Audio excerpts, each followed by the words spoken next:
Video பார்க்குற எல்லாருக்கும் வணக்கம். இது உங்கள் ரெஸ்லிங் கிங் ஓஜி. இன்றைக்கி நம்ம சேனலில் பார்த்தீங்கன்னா சிஎம் பாங்கும் ரோமன் ரெயின்ஸும் இன்றைக்கி ரால பேசியிருப்பாங்க. இதில் நிதர்சனமான சில உண்மைகளை சிஎம் பாங்க் சொல்லியிருந்தாலும் அதுக்கு மாறாக பார்த்தீங்கன்னா இதெல்லாம் பொய் அப்படிங்கிற மாதிரி ரோமன் ரெயின்ஸும் சொல்லியிருப்பார்.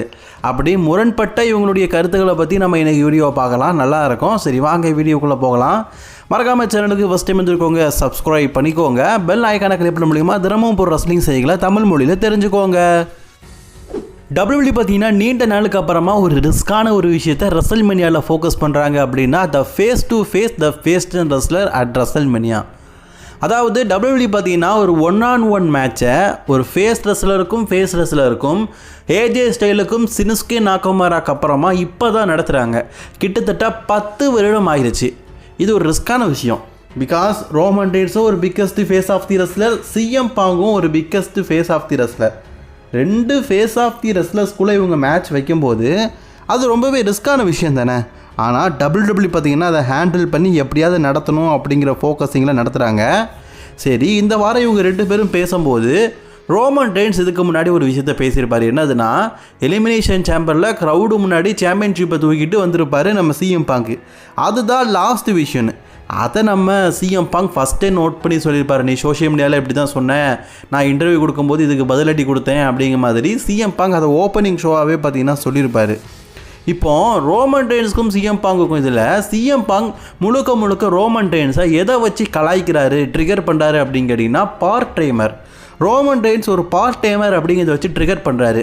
அதாவது ரோமன் ரெயின்ஸ் இன்றைக்கி நடக்க போகிற மண்டே நைட் ட்ராக் வரேன்னு சொல்லிட்டு போன மாதமே சொல்லியிருப்பார். அதாவது ஒரு மாதத்துக்கு முன்னாடியே சொல்லியிருப்பார். அதை பார்த்து இன்றைக்கி இந்தியான்னு போனஸில் பார்த்தீங்கன்னா கிட்டத்தட்ட 12,000க்கும் மேற்பட்ட ஆடியன்ஸ் இருக்கிறாங்க. இப்படி WWE பார்த்தீங்கன்னா ரா க்ரௌடு அதிகமாக இருக்கிறதுக்கு காரணம் யார்? Roman Reigns. Because Roman Reigns வந்திருக்காரு, சொன்ன மாதிரியே வந்திருக்காரு அப்படிங்கிறது நம்மளுடைய கருத்து இல்லை. ஆனால் இதுக்கு சிஎம் பாங்க் என்ன சொல்லியிருப்பாருன்னா, உன்னை பொறுத்த வரைக்கும் இங்கே இருக்கிற மக்கள் எல்லோரும் உனக்கு எக்னாலஜ் பண்ணும். ஏன்னா இவங்க நீ வந்திருக்கனால தான் இவங்கெல்லாம் உன்னை பார்க்கறதுக்கு வந்திருக்காங்க, மணியை வேஸ்ட் பண்ணி வந்திருக்காங்க அப்படின்னு நினைக்கிறேன். அப்படிலாம் கிடையாது. இவங்க மணி ஸ்பெண்ட் பண்ணி வந்தது என்ன பார்க்க, ஒன்றை பார்க்கவில்லை, இந்த ரெஸ்லிங் ஷோவை பார்க்கறதுக்கு அப்படின்னு. ஆனால் அதுக்கு ரோமன் ரெயின்ஸ் தெளிவான விளக்கம் அளிச்சிருப்பார். அப்போ இதுக்கு இந்த மக்களில் எனக்கு வீத ஒன் அப்படின்னு சொல்லணும்னு கரெக்டு தான். பிகாஸ் இன்றைக்கி மண்டே நைட்டால் பார்த்தீங்கன்னா இந்தியா சில இவ்வளோ ஆடியன்ஸ் வந்துருக்காங்கன்னா அதுக்கு ஒரு முக்கியமான காரணம் ரோமன் ரெயின்ஸ்னு நம்ம சொல்லலாம்.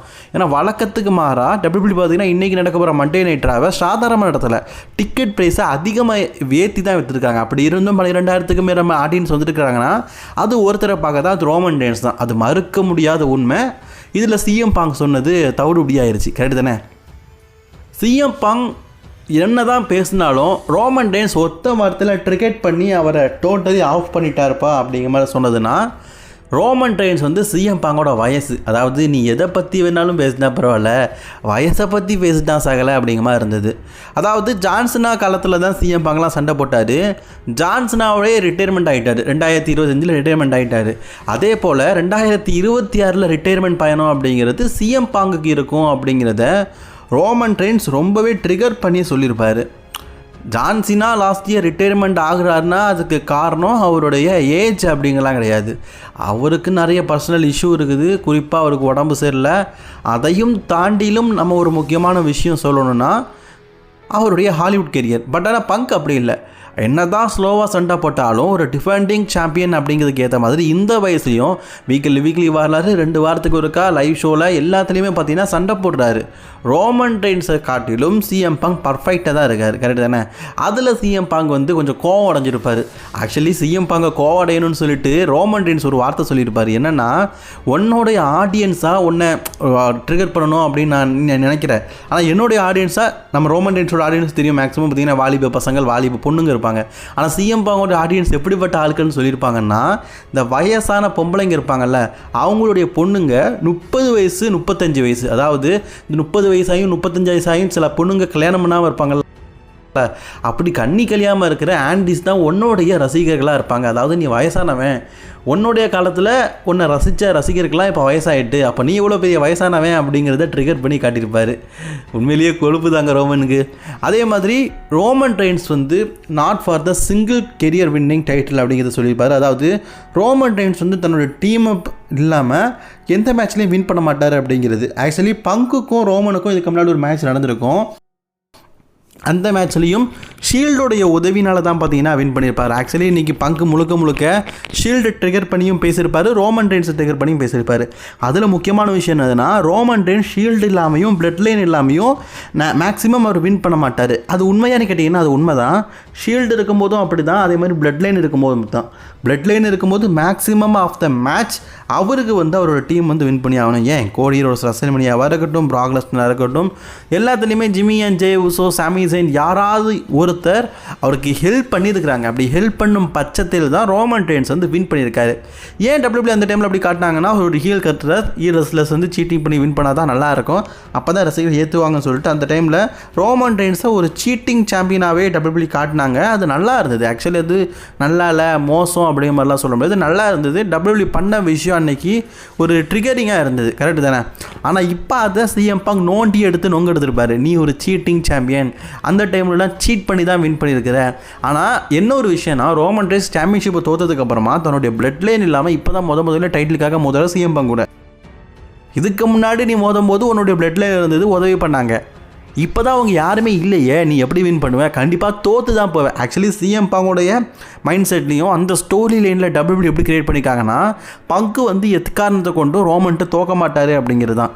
ஆனால் அதுக்கு பதிலடி கொடுக்குற மாதிரி ரோமன் என்ன சொல்லியிருப்பாருன்னா, உண்மையிலேயே ஷீல்டில் இருந்து தான் நான் பெருசானேன், ஷீல்டு மூலியமாக தான் ஹெல்ப் ஆனேன் அப்படின்னா, இந்த ஷீல்டை உருவாக்கும் போது உண்மையிலேயே என் பேர் இல்லை. அது உண்மைன்னு கேட்டிங்கன்னா உண்மை தான். ரோமன் ரெயின்ஸோட பேருக்கு முன்னாடி செத்ரான்ஸே இல்லை, அதுக்கப்புறம் தான் செத்ரான் சேர்த்தாங்க. இப்போ ரோமன் ரெயின்ஸை சேர்த்து விட்டது டபிள்யூபிள்யூ, வின்ஸ் மெக்மேனுக்கு பிடிச்சிருந்து சேர்த்து விட்டாரு. ஆனால் ரோமன் ரெயின்ஸ் இன்னொருத்தரோட பேரை தான் சேர்த்துருந்தார். ஆனால் ரோமன் வேண்டாம், செட் ஆகாது, இவெல்லாம் கெரியருக்கெலாம் செட் ஆகாது அப்படின்னு அந்த டைமில் ரிஜெக்ட் பண்ண ஆள், ரியல்டிக்காகவே உண்மையாகவே ரிஜெக்ட் பண்ண ஆள் சிஎம் பங்கு. அது தேரிகளி உண்மை தான், அது நிறைய பேருக்கு தெரியும். அதையும் ஒரு ட்ரிகர் பண்ணி சொல்லியிருப்பார். ஏல அந்த டைமில் நான் உருப்பட மாட்டேன், தேவையில்லை அப்படின்னு சொல்லிட்டு என்னை ரிஜெக்ட் பண்ணலை அப்படிங்கிறத குத்தி காத்திருப்பார். அது உண்மையிலேயே பார்க்கறதுக்கு கொஞ்சம் நல்லா இருந்தது, ட்ரிகர் பண்ணி காட்டினதை. அதுக்கு சிஎம் பங்கால் பதிலளிக்க முடியலை, ஏன்னா அது நிஜம் இல்லை அன்றைக்கி அந்த டைமில். ஆக்சுவலி இந்த செக்மெண்ட்டில் 2 பேரும் நல்லா தான் பேசியிருந்தாங்க. ஆனால் ஒரு கட்டத்தில் பங்கு எப்போவுமே பார்த்தீங்கன்னா ஸ்டோரி லைனை தாண்டிலும் அப்பால் பட்ட விஷயத்த பேசுவார், அதாவது ரியல்டிக்கான விஷயத்தை பற்றி பேசுவார். அப்படி ரோமன் ரெயின்ஸை பற்றி தரக்குறைவான ஒரு சில வார்த்தைகளும் பேசினார். அது பல ரசிகர்களை ஆச்சரியப்படவும் வச்சுது. அதில் இது நான் ஸ்கிரிப்டுன்னு சொல்ல தான், மேக்ஸிமம் ஸ்கிரிப்ட் இல்லைன்னு தான் நினைக்கிறேன். ஏன்னா அவ்வளோ ஒரு விஷயத்தை, ஒரு சென்சிட்டிவான விஷயத்தை பற்றி சொல்லியிருப்பார். அதுதான் ரோமன் ரெயின்ஸோடைய ஃபாதரை பற்றி, ரோமன் ரெயின்ஸ் சாகணும் அப்படிங்கிறத பற்றி. ஏன் ரோமன் ரெயின்ஸ் சாகணும் அப்படின்னு கேட்டிங்கன்னா, அதாவது இவ்வளோ பேசினார்ல, இதுக்கு பங்கு கடைசியாக ஒரு ரிப்ளை ஒன்று கொடுத்துருப்பாரு. இதுக்கு முன்னாடி நீ வின் பண்ணும்போது உன் கூட உன்னுடைய டீம் மெம்பர்ஸ் இருந்தாங்க, உன்னுடைய பிளட் லைன் இருந்தது, எல்லாம் இருந்தது. ஆனால் இந்த டைமில் உன் கூட யாருமே இல்லை. ஆமாம், உண்மை தான், ரோமன் ரெயின்ஸ் கூட யாருமே இல்லை. உங்கள் அப்பாவுடைய கல்லறை குழிக்கிட்ட உன்னை புதைப்பேன் அப்படிங்கிற மாதிரி சொல்லியிருப்பார். அதாவது ரோமன் ரெயின்ஸுக்கும் சிஎம் பங்குக்கும் நடக்கிற மேட்ச்சில் ரோமன் ரெயின்ஸ் ஒரு வேளை சிஎம் பங்கோட கெரியரை முடிச்சுட்டாருன்னா அவர் ரிட்டையர்மெண்ட் ஆயிடுவார் அப்படிங்கிற மாதிரி ரோமன் சொன்னார். ஆனால் ரிட்டையர்மெண்ட் ஆக மாட்டார் இவர் சொல்கிறாரு. ஆனால் அதுக்கு சிஎம் பங்க் என்ன சொல்லியிருப்பாருன்னா, நான் உன் கூட மேட்ச் விளையாடும்போது உன்னை ரசல்மேனியாவில் கில் பண்ணுவேன், அதாவது உன்னை சாகடிப்பேன், சாகடித்து அழகான ஒரு பாக்ஸில் புதைப்பேன். அப்படி புதைக்கும் பட்சத்தில் உனக்கு ஹெல்ப்ஃபுல்லாக உன்னுடைய பிளட் லைனோ ஷீல்டோ யாரும் இருக்க மாட்டாங்க, ஆனால் உனக்கு துணையாக ஒருத்தர் இருப்பார், அது உங்கள் அப்பன் அப்படின்னு சொல்லியிருப்பார். அது ரொம்பவே சென்சிட்டிவான விஷயம். எல்லாருமே ஷாக் ஆகிருப்பாங்க, என்னடா அவங்க அப்பாவை பற்றி இருக்காரு, அவங்க அப்பா தான் மௌத் ஆகிட்டாரு, இறந்து போயிட்டாரு, அவரை பற்றி எதுக்குடா இப்படிலாம் பேசுகிறாருன்னு சொல்லிட்டு எல்லாருக்கும் ஆச்சரியமாக இருந்தது. அதில் அவர் சொல்லிட்டு ஒரு விஷயம் சொல்லியிருப்பார், அதாவது நீ செத்ததுக்கப்புறம் உங்கள் அப்பா கிட்ட தான் புதைப்பேன், ஏன்னா நீ தனிமரமாக இருக்கக்கூடாதுல்ல, உங்கள் அப்பா செத்த இடத்துல புதைச்சா உங்கள் அப்பா கூடயே நீ இருப்பல அப்படிங்கிறத சிஎம் பங்க் சென்சிட்டிவாக பேசியிருப்பார். இதெல்லாம் பார்க்கும்போது ஒரு அன்ஸ்கிரிப்ட் மூமெண்ட்மாக இருந்து ரோமன் ரெயின்ஸும் மதிச்சிருப்பார். டபிள்யூபிள்யூ பார்த்தீங்கன்னா 2 பேரில் ஒருத்தரை ட்ரிகெட் பண்ணி ஒருத்தர் மாறி அடிச்சுக்கணும் அப்படிங்கிறதுக்காக ஸ்டோரியில் நல்லாவே கொண்டு போகிறாங்க. சரி, இன்றைக்கி நம்ம ரோமன் ரெயின்ஸ் அதிகமாக பேசினாரா, சிஎம் பங்க் அதிகமாக பேசினாரா? என்னை பொறுத்த வரைக்கும் சிஎம் பங்க் தான் அதிகமாக பேசிட்டாரு. அதுலேயும் மற்ற பேச்சை கூட நம்ம விட்டுறலாம். ரோமன் ரெயின்ஸை பார்த்து ஒரு விஷயம் சொல்லிட்டாரு பார்த்தீங்களா, நீ சாகணும், உன்னை உங்கள் அப்பங்கிட்ட புதைப்பேன். எல்லாருக்கும் கோவம் வரும் அப்பாவை பற்றி பேசினா. இந்த விஷயத்துக்கு ரோமன் என்ன பண்ண போகிறாரு அப்படிங்கிறத வெயிட் பண்ணி பார்ப்போம். இதை பற்றின உங்களோட கருத்துக்களை கமெண்ட் பண்ணிக்கோங்க. அண்ட் தொடர்ந்து வீடியோ பார்க்க சேனலை சப்ஸ்கிரைப் பண்ணிக்கோங்க.